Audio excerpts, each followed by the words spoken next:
முக்கியமா சொல்லணும் அப்படின்னா இந்த நம்பர் 1 அப்படின்றதுக்கு இன்னுமே வந்து அஜித் சாரா விஜய் சாரான்ற போட்டி தமிழ்நாட்டில் நிலவிட்டு தான் இருக்கு. கண்டிப்பா நானே சொல்லி விஜய் தான் நம்பர் 1 இடத்துல இருக்காரு அப்படின்னு சொல்லிட்டு ஒரு டைம் அஜித் சார் நிரூபிப்பார், ஒரு டைம் விஜய் சார் நிரூபிப்பார். அந்த மாதிரி போயிட்டு இருக்கு. சூர்யா அண்ட் விக்ரம் வந்து அந்த நம்பர் 1 இடத்தை நோக்கி போறாங்க.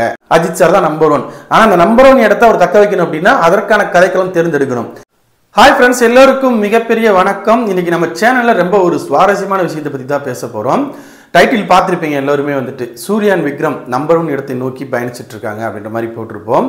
நிறைய பேர் இந்த டைட்டில் பார்த்துட்டு வீடியோக்குள்ள வந்து அது என்னென்ன இந்த வீடியோ பேசுகிறோம் அப்படின்னு தெரியாமல் கமெண்ட் செக்ஷனில் தாறுமாறாக பேசுகிறீங்க. ஸோ கடைசி வரைக்கும் வீடியோ ஃபுல்லாக பார்த்துட்டு அதுக்கப்புறம் உங்கள் ஒப்பீனியன் என்ன அப்படின்றத டீசெண்டாக பேசுங்க. நான் வந்து கண்டிப்பாக ரிப்ளை பண்ணுறேன், சரிங்களா?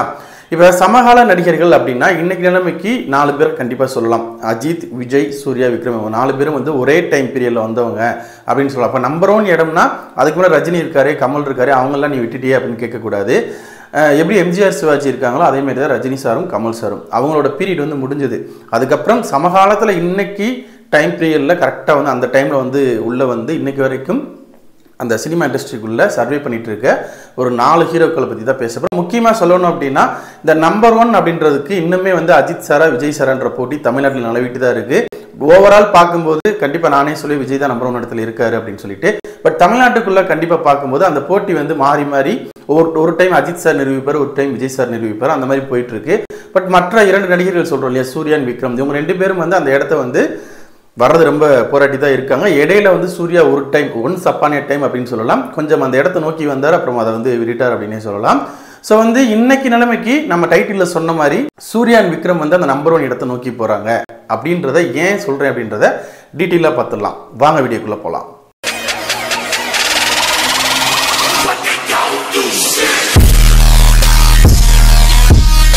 தமிழ் சினிமாவை பொறுத்த வரைக்கும் எப்பயுமே பார்த்தீங்க அப்படின்னா ஒரு 2 நடிகர்களுக்கு எப்பயுமே தமிழ் மக்கள் வந்து ஒரு பெரிய இடத்த வந்து கொடுப்பாங்க. நீயா நானா அப்படின்ற அந்த 2 துருவங்கள் அப்படின்றதுக்கு ஒரு இடம் கொடுப்பாங்க. இவங்க 2 பேரும் எப்படி நடித்தாலும் அந்த படம் ஓடும். படம் வந்து சுமாராக இருந்தாலும் பெரிய கலெக்ஷன் பண்ணும். படத்தை வந்து பார்க்கறதுக்கு ஒரு ரசிகர் கூட்டம் இருக்கும். அந்த படம் வந்து ரொம்ப ஃப்ளாப்பாக ஆகுறது வந்து ரேராக தான் இருக்குன்னு வச்சுக்கோங்களேன். அந்த படம் வந்து ரொம்ப டப்பாக படமாக போகும்ல, அந்த மாதிரியான விஷயங்கள் நடக்கிறது ரொம்ப ரேராக இருக்குன்னு வச்சுக்கோங்களேன். ஒரு நார்மலான படமாக இருக்கட்டும், ஸ்மாரான படமாக இருக்கட்டும், அந்த படம் கூட ஒரு நல்ல ஒரு கலெக்ஷன் இருக்கும். அந்த படத்தை மக்கள் கொண்டாடி இருப்பாங்க. அந்த மாதிரியான விஷயங்கள் வந்து 2 பேருக்கு மட்டும் தான் நடக்கும். அது ஆரம்பத்துலேருந்து பார்த்தீங்கன்னா எம்ஜிஆர் சாருக்காக இருக்கட்டும், சிவாஜி சாருக்காக இருக்கட்டும், அவங்களுக்கு நடந்தது. அப்புறம் ரஜினி சார், கமல் சார் அவங்களுக்கு நடந்தது. அதுக்கப்புறம் இந்த ஒரு வாய்ப்பு யாருக்கு கிடைச்சிச்சு அப்படின்னு கேட்டிங்கன்னா கண்டிப்பாக அஜித் சாருக்கும் விஜய் சாருக்கும் இந்த ஒரு வாய்ப்பு கிடைச்சது. ஸோ அப்படி இவங்க 2 பேர் இருக்காங்க. இப்போ வரைக்கும் இவங்க 2 பேர்த்துல யார் நம்பர் 1 அப்படின்ற போட்டி இருந்துட்டு தான் இருக்கு. தமிழ்நாட்டை பொறுத்த வரைக்கும் நான் மறுபடியும் அழுத்தி சொல்றேன். ஸோ இங்கே வந்து நீயா நானான்ற போட்டி நடந்துட்டு தான் இருக்கு. ஆனால் இது வந்து எப்போ வரைக்கும் இது சாத்தியம் அப்படின்னா 80ஸ்ல 70ஸ்ல இருந்தது. அதுக்கப்புறம் 90ஸ்ல பிறந்தவங்க 90s கிட்ஸ்ன்னு சொல்றோம் இல்லையா. ஸோ அவங்களோட பிரதானமான நடிகர்கள் யாருன்னு கேட்டீங்கன்னா கண்டிப்பாக அந்த 4 பேர் தான் இருப்பாங்க. அதில் முக்கியமான 2 நடிகர்கள் அஜித் அண்ட் விஜய். ஸோ இவங்களுக்கு தான் ரசிகர் கூட்டம் அப்படின்றது மிகப்பெரிய லெவலில் இருக்கு. ஸோ இது வரைக்கும் ஓகே, இவங்க எப்படி நடித்தாலும் இன்னைக்கும் பார்த்தீங்கன்னா விஜய் சாருக்காக இருக்கட்டும், அஜித் சாருக்காக இருக்கட்டும், படம் சுமாராக இருந்தால் கூட அந்த படம் வந்துட்டு பயங்கரமாக ஓட தான் செய்யுது. படம் நல்லா இருந்துச்சுன்னா இன்னும் வந்து பெரிய லெவலில் வந்து ஹிட் ஆகுது. அது நிறைய படங்களை எடுத்துக்காட்டு சொல்லலாம். பெரிய ஹைப்பில் வந்திருக்கும் அந்த படம். ஆனால் படம் சுமாராக இருக்கும். ஆனால் ரசிகர்கள் வந்து ரொம்ப ஹைப் ஏற்றி வச்சிருப்பாங்க இல்லையா. ஸோ அதனால் அந்த படத்தை எப்படியாவது பார்க்கணுன்ற ஒரு கண்ணோட்டத்தோட போய் அந்த படத்தை வந்து ஓட வச்சிருவாங்க. அந்த மாதிரி சமீபத்தில் கூட விஜய் சாருக்கும் நடந்திருக்கு, அஜித் சாருக்கும் நடந்திருக்கு. இது வரைக்கும் ஓகே. ஆனால் இன்னைக்கு இருக்கக்கூடிய 2K கிட்ஸோட மனநிலைமை அப்படின்றது அப்படி கிடையாது. ஏன்னா வந்து பேன் இந்தியன் ஃபிலிம் அப்படின்றத கொண்டு வந்தாங்க. அதுக்கு ஆரம்ப புள்ளி அப்படின்றது பார்த்தீங்க அப்படின்னா ராஜமௌழி சார் தான். ஸோ அதுக்கு முன்னாடியே வந்துட்டு மாவீரன் சொல்லிட்டு ஒரு படம் உள்ள கொண்டு வந்தார். அதே மாதிரி நான்கி கொண்டு வந்தார். அது வந்து ஒரு பேன் இந்தியன் படமாக வந்து அப்போ வந்து ப்ரொஜெக்ட் ஆகலை அப்படின்னாலும் கூட ஒரு ப்ராப்பரான ஒரு பேன் இந்தியன் படமாக வந்து பாகுபலி படத்தை உள்ள கொண்டு வந்தார். ஸோ அதுக்கப்புறம் பாகுபலி 2 வந்தது. அவரோட படமே RRR வந்தது. இந்த பக்கம் கன்னட இண்டஸ்ட்ரியில் பார்த்தீங்க அப்படின்னா KGF வந்தது. அதே மாதிரி ஷாருக்கான் வந்து அதெல்லாம் யூட்டிலைஸ் பண்ணி நம்ம வந்து ஒரு ஹிந்திலையும் இந்த படம் ஓடணும், சவுத்லையும் இந்த படம் ஓடணும் அப்படின்ற மாதிரி ஒரு ஐடியா பண்ணி தான் அட்லியை கூப்பிட்டு ஒரு படத்தை வந்து கொடுத்தாரு. 1000 crore வந்து அந்த படம் வந்து பண்ணுச்சு. அதுக்கு முன்னாடியே பார்த்தீங்கன்னா அமீர் கான் ஒரு படம் பண்ணார், டங்கல் அப்படின்னு சொல்லிட்டு ஒரு படம் பண்ணார். ஸோ அந்த படம் பார்த்தீங்கன்னா கிட்டத்தட்ட 2000 கோடிக்கு மேலே போச்சு. ஸோ இந்த வசூல் வைஸ் பார்க்கும்போது பேன் இந்தியன் லெவலில் படங்கள் பெரிய லெவலில் சக்ஸஸ் ஆனாதான் பெரிய சக்ஸஸ், அதாவது பெரிய வசூல் வந்து கிடைக்குது அப்படின்னே சொல்லலாம். அதுக்கு உதாரணம் காந்தாரா படத்தை கூட சொல்லலாம். ஏன்னா அதோட சீக்கிரம்லாம் இருக்குது. அது எந்த அளவுக்கு கலெக்ஷன் பண்ண போகுது அப்படின்றது தெரியல. ஏன்னா வந்து ஃபர்ஸ்ட் பார்ட்டை பொறுத்த வரைக்கும் பாகுபலி படமாக இருக்கட்டும், அதே மாதிரி இந்த படம் இந்த பக்கம் பார்த்தீங்க அப்படின்னா கேஜிஎஃப் படமாக இருக்கட்டும் பெருசாக வந்து கலெக்ஷன் இருக்காது, ஆனால் பெரிய ஒரு ரீச் இருந்தது. ரெண்டாவது படத்துக்கு செகண்ட் பார்ட்டுக்கு வந்து பெரிய ஹைப் ஏறி அந்த படம் வந்து மிகப்பெரிய லெவலில் ஹிட் ஆயிருந்தது. இப்போ ரீசெண்டாக பிரபாஸுக்கு கல்கி படம் வந்தது, அது 1000 crore தாண்டி இன்னும் ஓடிட்டு இருக்கு. இன்னும் செகண்ட் பார்ட்டுக்கு வந்து கொடுத்துருக்காங்க. ஸோ உலகநாயகன் அதுக்குள்ளே இருக்காரு, அது எந்த அளவுக்கு கலெக்ஷன் கொடுக்க போகுது அப்படின்றது தெரியல. ஆனால் இன்னைக்கு நிலைமைக்கு தமிழ் சினிமாவை பொறுத்த வரைக்கும் ரீசெண்டாக கூட ஒரு இன்டர்வியூவில் ஒரு மிகப்பெரிய ஒரு ப்ரொடியூசர் வந்து சொல்லியிருந்தாங்க. ஸோ இந்த மாதிரி ஒரு கேள்வி வந்து கேட்டாங்க என்கிட்ட, எனக்கு என்ன பதில் சொல்கிறதுன்னு தெரியல. 4-5 ஹீரோக்கள் தான் வச்சுருக்கீங்க. இப்போ எங்களோட தெலுங்கு இண்டஸ்ட்ரியில் பார்த்தீங்க அப்படின்னா அடுத்தடுத்து பசங்க பெரிய லெவலில் கலெக்ஷன் கொடுத்துருக்காங்க.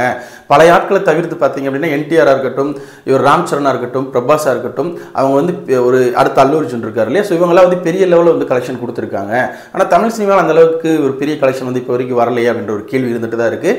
கடைசியாக வந்து பெரிய கலெக்ஷன் அப்படின்னு பார்த்தீங்க அப்படின்னா, அதாவது இருக்கிறதுல ஹையஸ்ட் கலெக்ஷன் அப்படின்னு பார்த்தீங்க அப்படின்னா 2.0 தான். அந்த படம் கலவையான விமர்சனம் இருந்தாலும் கூட 800 கோடிக்கு மேலே அந்த படம் வந்து வசூல் கொடுத்துருந்தது. அதை இன்னுமே தமிழ் சினிமாவில் யாரும் வந்து பிரேக் பண்ண முடியல, அதுதான் உண்மை. அது வந்து ரஜினி சார், கமல் சார் அதோட முடிஞ்சிருச்சுன்னு வச்சுக்கலாம். இப்போ இவங்க 4 பேர்த்த பற்றி பேசும்போது இன்னைக்கு ஃபர்ஸ்ட் ஓவராலாக பேசிடலாம். ஃபர்ஸ்ட் வந்து நம்ம சூர்யா சாரை பற்றி பேசலாம். சூர்யா பொறுத்த வரைக்கும் பார்த்தீங்க அப்படின்னா ரொம்ப நாளாக போராட்டி தான் இருக்காரு. ஒன்ஸ் அப்பான் எ டைம் அப்படின்னு சொன்னீங்களா, அது எந்த டைம் பார்த்தீங்க அப்படின்னா அயன், ஆதவன், கஜினி வரிசையா 7ஆம் அறிவு, வேல், 6 அப்படின்னு சொல்லிட்டு அதுக்கு முன்னாடி இருந்து அந்த படம் கொடுத்துட்டு இருக்காரு.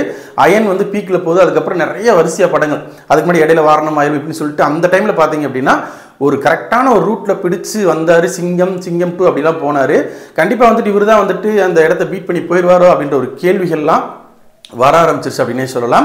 ஸோ அந்த டைம் அப்படியே வந்து அதை தக்க வச்சு கொண்டு போயிருந்தார் அப்படின்னா வேற மாதிரி போயிருந்திருக்கலாம். பட் அது வந்துட்டு அவர் தவற விட்டுட்டாரு. அதுக்கப்புறம் அவருக்கு வந்து நிறைய சர்க்கிள் தான். ஸோ அப்படியே வந்து இருக்கு. கடைசி வரைக்கும் விஜய் ஒரு பக்கம், அஜித் ஒரு பக்கம், இவங்க தான் தமிழ் சினிமாவோட அந்த 2 துருவங்கள் அப்படின்றத நிரூபிச்சுட்டாங்க. இன்னும் வந்து அதை மாற்றுறதுக்குலாம் ஒன்றுமே பண்ண முடியாது தமிழ் சினிமாவை பொறுத்த வரைக்கும்.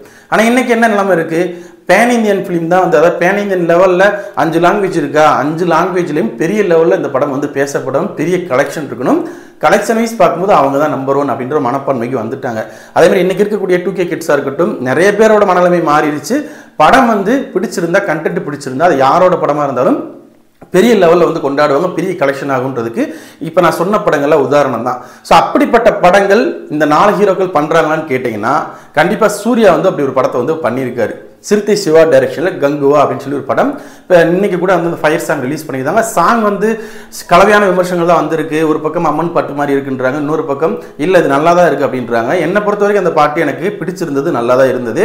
ஸோ ஒவ்வொருத்தவங்களோட ஒப்பீனியன் ஒவ்வொரு மாதிரி இருக்குது அப்படின்னு வச்சுக்கோங்களேன். ஆனால் அந்த படத்தோட விசுவல் பார்க்கும்போது ஒரு பயங்கரமான ஒரு படமாக இருக்க போது, கதைக்களம் டிஃப்ரெண்ட்டாக இருக்க போது, 2 பார்ட்டாக எடுத்திருக்காங்க. ஸோ வந்து ஒரு ப்ராப்பர் பேன் இந்தியன் படம் சூர்யா சார் பண்ணியிருக்காரு. 10 லாங்குவேஜ் ரிலீஸ் பண்ண போகிறாங்க. ஏன்னா வந்து அந்த மாதிரி படங்கள் பண்ணும்போது தான் மிகப்பெரிய ஹியூஜ் கலெக்ஷன் வந்து நமக்கு வந்து கிடைக்கும், ஒரு பெரிய ரெஸ்பான்ஸ் வந்து இருக்கும். படம் வந்து நல்லா இருக்குது அப்படின்னு சொல்லி ஒரு ரிப்போர்ட் வந்துச்சு அப்படின்னாலே ஃபர்ஸ்ட் பார்ட்டு செகண்ட் பார்ட் 2 சேரும்போது மிகப்பெரிய கலெக்ஷன் இருக்கும். ஃபர்ஸ்ட் பார்ட்டே ஒரு பெரிய கலெக்ஷன் பண்ணும் அப்படின்ற மாதிரி தான் இப்போ வந்து இண்டஸ்ட்ரியில் வந்து டாக் போயிட்டு இருக்கு. ஸோ கண்டிப்பாக வந்து இப்போ அவர் எப்படி படம் பண்ணுறாரு அப்படின்னா 2 படம் கையில் வச்சிருக்காரு. ஒன்று கங்குவா, இன்னொன்று பார்த்தீங்கன்னா சூர்யா 44 கார்த்திக் சுப்ராஜ் டைரக்ஷனில் வந்து பண்ணுறாரு. அது வந்து ஒரு கேங்ஸ்டர் படம்.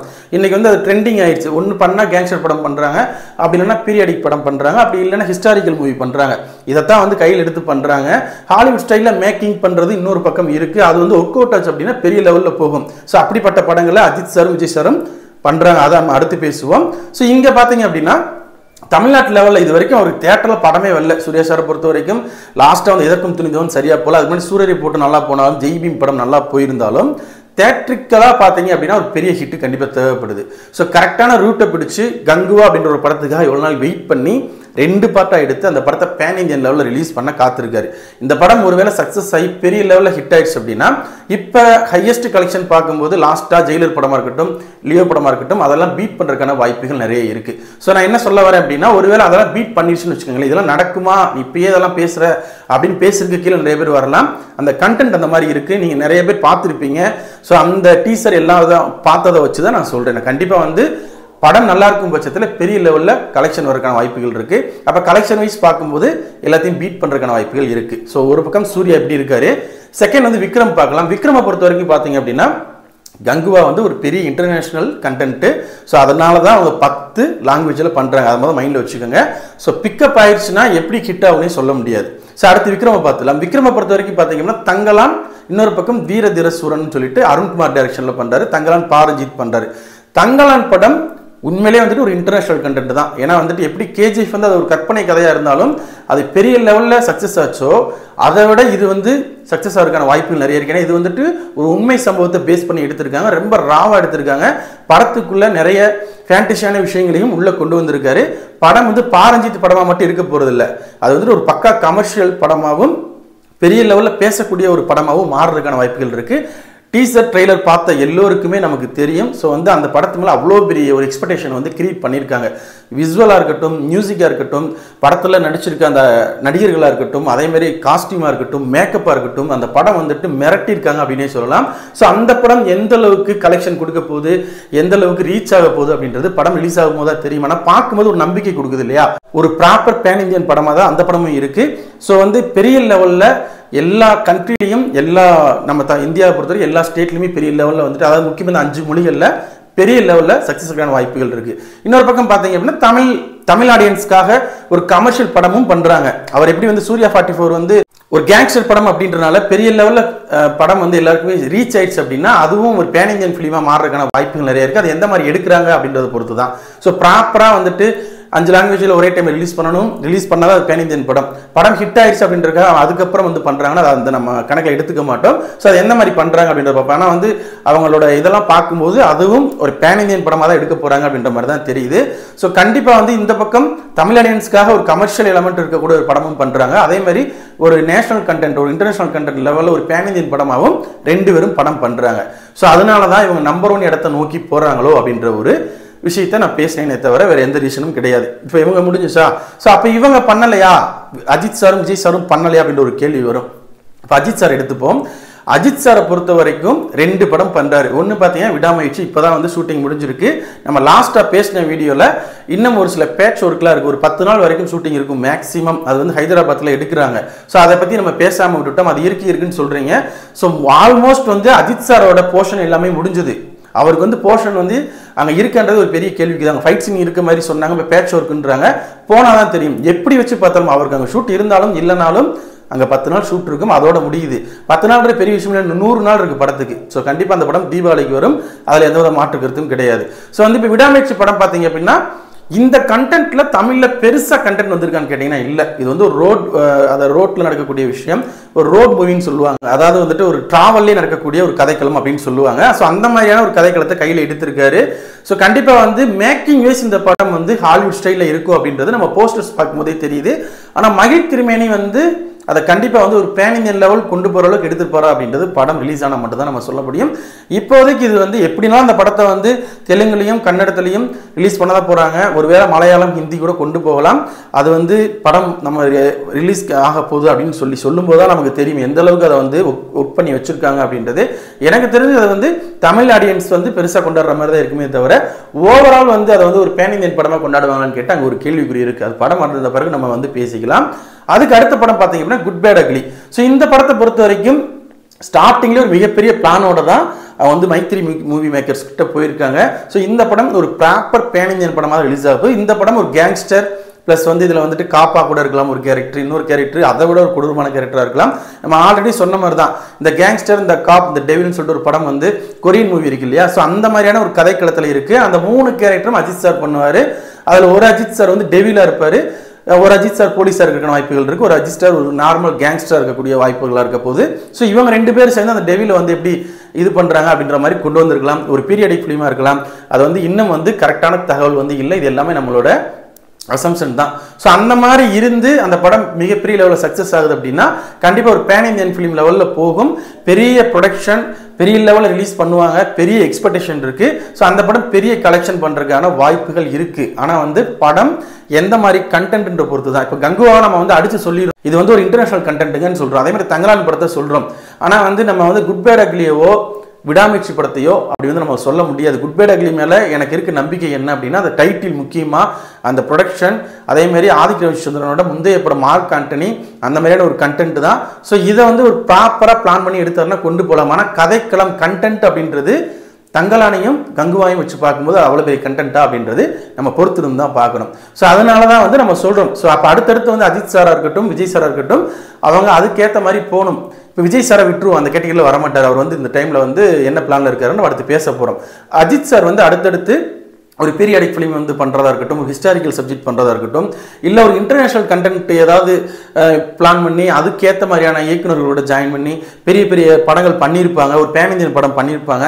ஸோ அந்த மாதிரி இயக்குநர்களோட ஜாயின் பண்ணுவோம். அடுத்தடுத்து சிறுத்தை சிவா சார் கூட, இப்போ Siruthai Siva sir pan Indian படம் பண்ணிட்டு வர்றாரு. ஆனால் அஜித் சார் சம்பளத்துக்கும் அந்த பட்ஜெட்டுக்கும் இப்போ இதுக்கே வந்து கிட்டத்தட்ட 300 கோடின்றாங்க கங்குவாக்கே வந்துட்டு. இப்போ அஜித் சார் பண்ணும்போது அது பெருசாக போகும். ஸோ அந்த லெவலுக்கு போவாங்களான்னு கேட்டால் ஒரு பெரிய கேள்விக்குறி இருக்குது. ஸோ என்ன பண்ண போகிறாங்கன்னு தெரியல. அடுத்து ஹச்சுனத் படம் பண்ண போகிறதா சொல்கிறாங்க. ஸோ இதெல்லாம் வந்து நடக்கும்போது கண்டிப்பாக வந்துட்டு ஒரு வட்டத்துக்குள்ளே இருப்பாரோ, ஒரு பேன் இந்தியன் படம் பண்ணுறதுக்கான வாய்ப்புகள் இல்லையோ அப்படின்ற ஒரு கேள்வி வருது. அப்போ இந்த பக்கம் கங்குவா தங்கலான் இதெல்லாம் வந்துட்டு பெரிய சக்ஸஸ் ஆயிடுச்சு அப்படின்னா அடுத்தடுத்து படங்கள் அடுத்தடுத்து அந்த ஹைப் இருக்கும், அதற்கேற்ற சம்பளம் வாங்குவாங்க, அதற்கேற்ற பட்ஜெட் இருக்கும், அதற்கேற்ற கண்டென்ட்டை தேடி போவாங்க. அப்போ வந்து அடுத்தடுத்து அந்த நிலைமை மாறக்கான வாய்ப்புகள் இருக்கு. ஸோ அதனால தான் வந்து நம்ம இந்த விஷயத்தை வந்து சொன்னோம். அதே மாதிரி அடுத்து இந்த பக்கம் பார்த்தீங்கன்னா இந்த 3 பேர் தான் இந்த டைம் லைனில் இருக்காங்கன்னு வச்சுக்கோங்களேன். இப்போ விஜய் சார் வந்து கோட் இந்த படம் பண்ணுறாரு. ஸோ இந்த படம் ஒரு ப்ராப்பர் பேன் இந்தியன் படம் தான், ஹாலிவுட் ஸ்டைலில் மேக்கிங் இருக்க போது நம்ம ஆல்ரெடி வந்துட்டு ஒரு சின்ன வீடியோ வந்து பார்த்துருக்கோம், போஸ்டர்ஸ் பார்த்துருக்கோம். அந்த படத்தோட கதைக்களம் ஒரு சயின்ஃபை படம் தான், ஒரு டிஃப்ரெண்ட்டான ஒரு படமாக இருக்க போது, மல்டி ஸ்டார் ஒரு படம், ஒரு சூப்பரான ஒரு படமாக தான் இருக்கும், அதில் எந்தவித மாற்று கருத்தும் கிடையாது. ஆனால் அந்த படம் வந்தால் தான் தெரியும் அது கண்டிப்பாக வந்து ஒரு பேன் இந்தியன் லெவலில் சக்ஸஸ் ஆகுமா. ஏன்னா லியோவை நம்ம பார்த்தோம், அந்த மாதிரி ஒரு எக்ஸ்பெக்டேஷன் இருந்தது. ஆனால் அது அவ்வளோ பெரிய சக்ஸஸான்னு கேட்டிங்கன்னா பட்ஜெட்டுக்கும் கலெக்ஷனுக்கும் ஓகே தான். ஆனால் வந்து அது கரெக்டான ஒரு பேன் இந்தியன் படம் அப்படின்றத நம்ம வந்து சொல்லிக்க முடியாது, அது நிறைய பேர் ஏற்றுக்க மாட்டாங்க, இதுதான் உண்மை. ஸோ அந்த மாதிரியான விஷயம் இருக்க போதா என்னன்றதை நம்ம வந்து படம் வந்த போகிறது தான் தெரியும். ஆனால் இதுதான் 68வது படம். இதுக்கு அடுத்து கடைசியாக ஒரு படம் பண்ண போகிறாரு, அதுக்கப்புறம் அரசியலுக்குள்ளே போக போகிறாரு. அதனால தான் நான் தமிழில் அந்த ஒரு விஷயத்தை வந்து போட்டிருப்பேன். கரெக்ட் டைமில் விஜய் சார் எஸ்கேப் ஆகுறாரு இந்த இடத்துல இருந்து. ஏன்னா இப்போ தான் அந்த பேன் இந்தியன் படம்ன்றதே பூமாக இருக்குது. இனிமேல் தான் வந்து அதாவது இது கடைசி அஜித் சார் விஜய் சாரோட முடிஞ்சிச்சு. இந்த பெரிய என்ன படம் பண்ணாலும் நாங்கள் பார்ப்போம்ப்பா அப்படின்றதால இவங்களோட முடிஞ்சிச்சு. தமிழ்நாட்டில் இனிமேலும் பார்ப்பாங்க, அஜித் சாருக்கும் பார்ப்பாங்க, விஜய் சாருக்கும் பார்ப்பாங்க.